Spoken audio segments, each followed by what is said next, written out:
رضا خان رحمۃ اللہ تعالی علیہ کی شخصیت پر گفتگو کرنے کے لیے یوں تو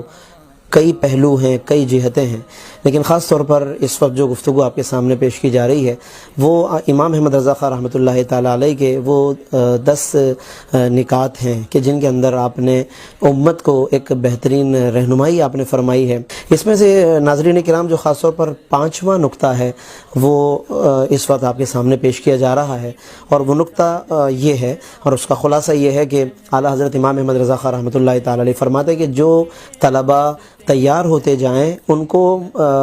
ملک میں مختلف کاموں کے ساتھ اور مختلف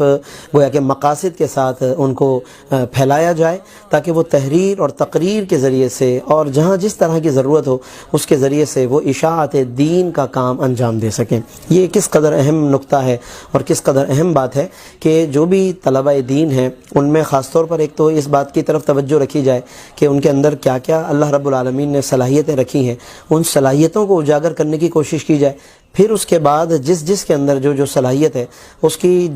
جہاں خاص طور پر ملک و ملت میں ضرورت ہے اور اس کے ذریعے سے جو کام لیا جا سکتا ہے اس کام کے لیے اس کی رہنمائی کی جائے یا اس سے وہ کام لیا جائے۔ بعض اوقات کام لینے کے لیے